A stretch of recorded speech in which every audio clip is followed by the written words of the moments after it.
만약에 부천에서 다시 볼 수 있는 기회가 있다면 어떤 영화들을 추천을 하겠냐라고 해서 몇 개를 적어서 보냈지만 저는 결코 이 영화에 주비를 하고 싶다고 얘기한 적은 없습니다. 이 영화를 방금 본 사람들과 마주하고 이 영화에 대한 이야기를 하고 싶은 생각도 전혀 없고요. 정말 경험하고 싶지 않은 일인데 이렇게 현실로 되고 말았네요. 그래서 이렇게 벌어졌으니까 영화에 대한 이야기를 좀 나누고 맑은 정신으로 가실 수 있게 최선을 다하겠습니다. 언제 본 거죠, 제일 처음? 이게 8년 전 영화니까요. 8년 전에 본 것 같고 당시에도 충격적이었고요. 그리고 8년 전에는 그러면 그때 기자를 할 때였나? 8년 전 그냥 관객이었나? 아니요. 그때 기자였나? 별로 중요하진 않은 것 같습니다. 근데 영화 기자는 아니었어요. 그때 다른 기자였지. 근데 아무튼 이 영화를 보고 나면은 사실 표현 수에 대한 강렬함 때문에 어떤 이 영화에 대한 선입견이나 혹은 그 영화 너 마토스 봤어? 그 가족 뺏기는 영화? 라는 거밖에 안 남을 수 있어요. 근데 사실 이 영화의 만듦새는 정말 감탄을 금할 수 없을 정도로 굉장히 매끈하고 잘 만들어진 영화거든요. 그래서 저는 이 영화는 물론 끔찍한 영화고 가족 벗기는 영화가 맞지만 그와 동시에 제가 본 딱히 그 장르를 국한해서 공포 영화에 한정하지 않더라도 제가 본 영화들 중에 가장 만듦새가 근사한 정말 되게 영리한 영화가 아니었나 그런 생각을 하고 있습니다. 지금까지도 그런 기억이 남아요. 놀랐던 기억이. 근데 저도 사실 녹차의 맛 같은 거 지구이 좋아하거든요. 그런 아름다운 영화. 그림 이게 녹차의 맛이네요. 녹차의 맛 얼마 좋아. 그치. 녹차의 맛 부천 영화에서 처음 봤거든요.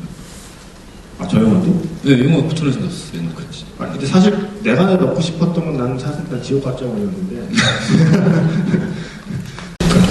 일단 마터스 지금 방금 영화 보신 이 영화는 감독이 이제 파스칼 로제라는 감독인데 필모그래피가 좀 다양하진 않습니다. 이거 전에 한 편 정도 더 했고 이게 마지막이고 이게 서양 같은 경우는 의외로 이런 종류의 소재에 대해서 더 약간 좀 엄격하게 통제되는 분위기가 있기 때문에 블루레이 1번 코드로 아예 발매가 되지 않았고 그 이후로 영화를 못 찍고 있습니다. 근데 좀 안타까운 일이죠.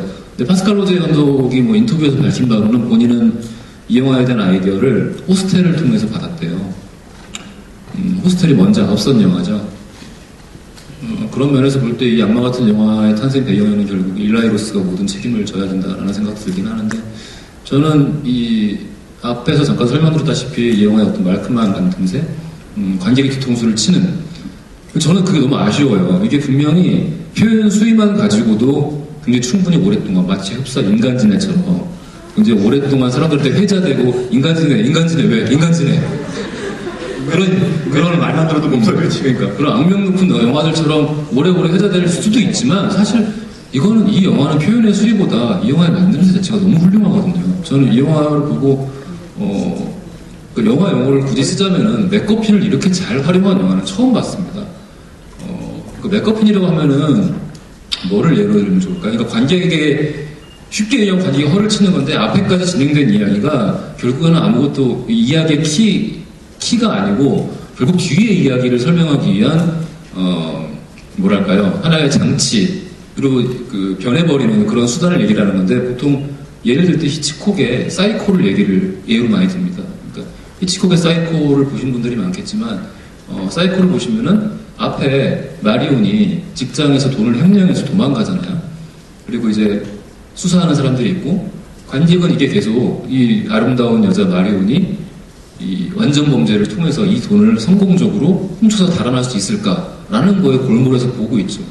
그래서 돈을 가지고 도망가던 마리온이 베이츠 모텔이라는 곳에 묵게 되고 거기서 자는데 자다가 자기 전에 이제 샤워를 하려고 딱 누웠는데 갑자기 그 모텔의 주인인 노먼 베이츠가 들어와서 이 여자를 죽이죠. 그러면서 갑자기 이 영화의 장르가 바뀌어요. 방금 전까지 관객들이 보던 얘기는 범죄 스릴러였다고요. 그리고 거기 충분히 집중을 해서 보고 있었는데 느닷없이 사이코 영화로 변한 거예요. 느닷없이 사람을 막 난도질해서 죽이면서 이거를 맥거핀이라고 하거든요. 방금 보신 마터스 같은 경우에는 방금 보였으니까 저보다 더 기억을 잘 하시겠지만 앞에까지는 정말 어떤 그 두 여자의 이야기잖아요. 그리고 이 여자가 실제 피해자인지 혹은 피해 망상자, 환자인지를 관객이 끊임없이 계속 회의하고 자기를 의심하고 이게 맞을까? 아닌가?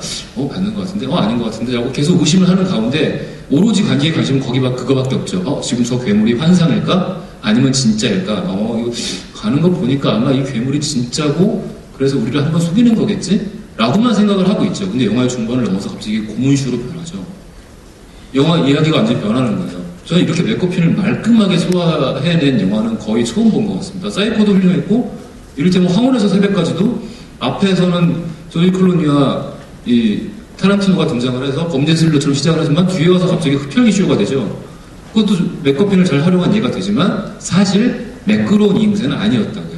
물론 그건 B급 영화 분위기를 더 많이 내기 위해서 의도적으로 그런 것도 있지만, 근데 이 영화 같은 경우는 정말 이를테면은 이거를 전략이라고 따진다면은 당연히 영화적인 전략이죠.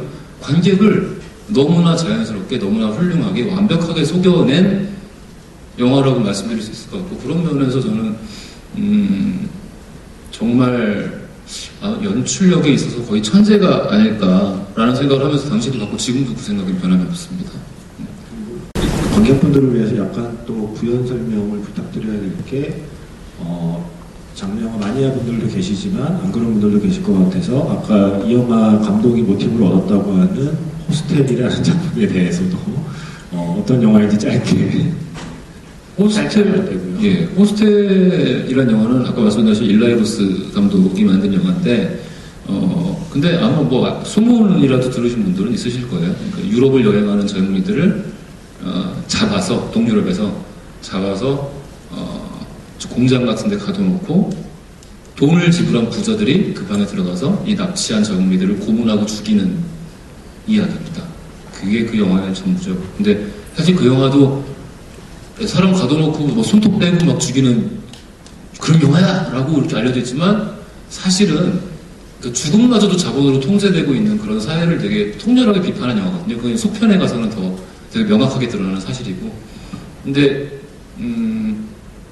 파스켈 로제 감독이 호스텔을 보고 영감을 얻었다고 한 부분이 이 영화의 결말에도 반영이 된 것인지는 저는 이제 감독의 변을 들어보지 않았기 때문에 알 수는 없지만, 결국 이 영화의 마지막에서 드러내고 있다시피 결국 돈을 가지고 있는 사람들이 이 죽음을 넘어서서 죽음 이후에 사후세계까지 사유하려고 한다라는 종류의 이 이야기를 여러 가지 해석이 가능한 영화이기 때문에, 그런 이야기를 들려주고 있기 때문에 굉장히 어떤 반골이라고 하죠. 반골 감정이 굉장히 극심한 영화라는 점에서 두 영화는 굉장히 좀 닮은 부분이 있는 것 같습니다.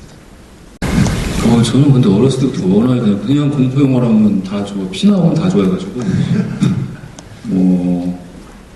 근데 나이 들수록 피 나오는 거 약간 좀 보기 힘든 그런 건 좀 있긴 한데요.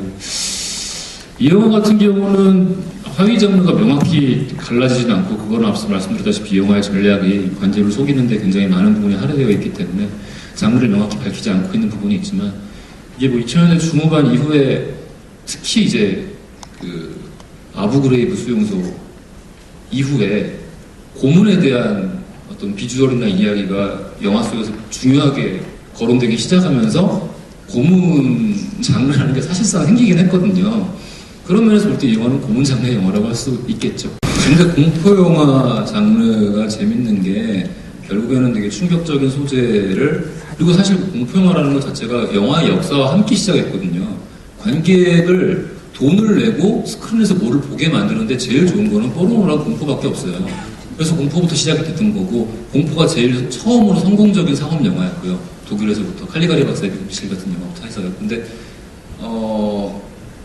이런 장르의 영화들을 보면은 뭐랄까요, 어떤 다른 장르보다 감독의 연출력이 부각될 수밖에 없는 것 같아요. 그러니까 장르적으로 수없이 많이 보아온 장면들이 있고 익숙하게 전개될 만한 부분들이 많아서 사람들은 이런 공포 영화를 보면은 의뢰이 이렇게 저렇게 되겠지라고 충분히 쉽게 예상을 하는데, 그 예상을 깨려면은 그러면 그걸 뛰어넘는 연출력이 있어야 된다는 얘기거든요. 그 연출력을 입증하기 위한 가장 좋은 수단으로서의 장르는 사실 공포 영화 장르가 아닐까라는 생각이 듭니다.